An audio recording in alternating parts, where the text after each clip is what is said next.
សួស្តីអ្នកទាំងអស់គ្នាវិលស្វាគមន៍សាជាថ្មីម្ដងទៀតមកកាន់ Channel របស់ Admin ហើយថ្ងៃនេះផងដែរសូមមកតាមដានទស្សនានៅព័ត៌មានជាបន្តទៀតដូចតទៅសម្រាប់ថ្ងៃអង្គារទី24ខែកុម្ភៈឆ្នាំ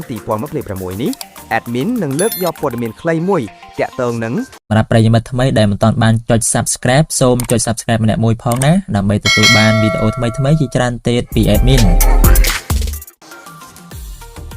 សារដ៏មានឥទ្ធិពលពី Cristiano Ronaldo ម្ចាស់ជើងឯកមិនត្រូវបានកំណត់ត្រឹមតែពេលដែលពួកគេបានទទួលបានជ័យជំនះនោះទេប៉ុន្តែគឺត្រូវបានកំណត់តាមរយៈពេលដែលពួកគេបដិសេធមិនព្រមបោះបង់ភ្នំដែលអ្នកបានយកឈ្នះកន្លងមកមិនដែលធំជាងកម្លាំងចិត្តដែលអ្នកមាននោះឡើយបន្តការតស៊ូទៅមុខទៀតវីរបុរសវីរនារីតែងតែក្រោកឈរឡើងវិញជានិច្ចនេះបើតាម Cristiano Ronaldo បានចូលទៅ comment លើការបង្ហោះក្នុង Instagram របស់កីឡាការិនី Lindsey Vonn បន្ទាប់ពីវីរនារីអូឡ িম্প ិករូបនេះបានឆ្លងកាត់ការវះកាត់ដ៏ធំមួយដើម្បីសង្គ្រោះជើងរបស់នាងពីការកាត់ចោលវាគឺជាកាយវិការដែលបង្ហាញពីការគោរពយ៉ាងខ្លាំងរវាងកំពូលអ្នកកីឡាលំដាប់ពិភពលោកដូចគ្នា Gianluca Prestiani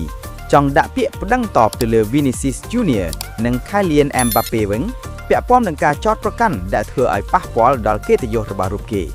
នេះបើតាមការចុះផ្សាយរបស់ El Chiringuito គួរបញ្ជាក់ផងដែរបច្ចុប្បន្ន UEFA កំពុងបើកការស៊ើបអង្កេតលើករណីនេះប្រសិនបើរកឃើញថាមានកំហុសមែន Prestiani អាចនឹងត្រូវព្យួរយើងរហូតដល់10ប្រកួតឯណោះប៉ុន្តែប្រសិនបើរកមិនឃើញផុសតាំងទេខាងកីឡាករ Benfica រូបនេះក៏អាចនឹងប្តឹងបកវិញពីបទបរិហាកិត្តិយសដោយដែលព័ត៌មានខាងលើបានបញ្ជាក់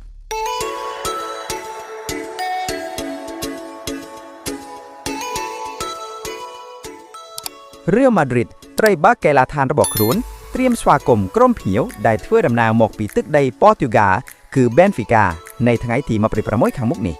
តា Viking ស្ដេចសនឹងទទួលទានបានប៉ុន្មានគ្រាប់